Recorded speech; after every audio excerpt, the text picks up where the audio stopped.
لە شاری کەرکووک هەڵمەتی کوتان بە ڤاکسینی دژ بە کۆرۆنا لە ڕێ 80 بنکەی جێگیر و 9 تیمی گەڕۆکەوە ئەنجام دەدرێت.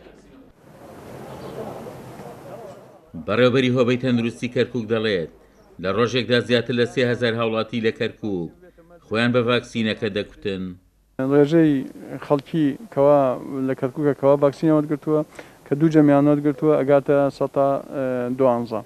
ئەویش ڕێژەیەکی زۆر کەمە بەراوردیکەین لەگەل وڵاتانی کەی جیهان. هەنێ وڵات هەیە گەشتووەتە 170 زیاتر لەوانەیە گەیشتووەتە هەنێ وڵات گەشتوێتە 180. ئێمە کەی ئەتوانین بڵێن ئەتوانین کۆنتترۆلی پەتاکە بکەین کە ڕێژەی کوتان بگێتە ئەو ڕێژانەی لەبین 170 تا 180 ئەو کاتە ئەتوانین بڵێن ئێمە ئەتوانین کۆنتترۆلی پەتاکە بکەین.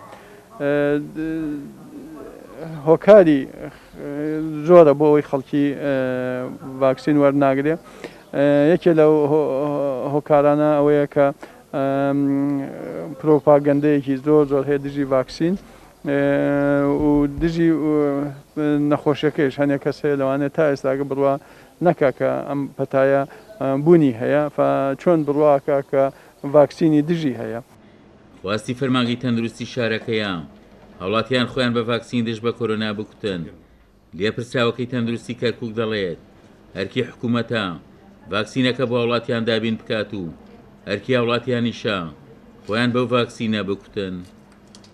احتیمالی شەپۆلێکی کەی پەتاکە هەیە، بەڵام ئێمە تا ئێستاکە ئێمە دووش لایەنمان هەیە، لایەنی حکومیمان هەیە و لایەنی ملەتمان هەیە. ئەم لایەنی حکوومەت بەرپرسیارە لەوەی کە ڤاکسین دابینکە بۆ خەڵکی، ملەتیش بەرپرسیارە لەوەی ڤاکسینەکە وەرگێت.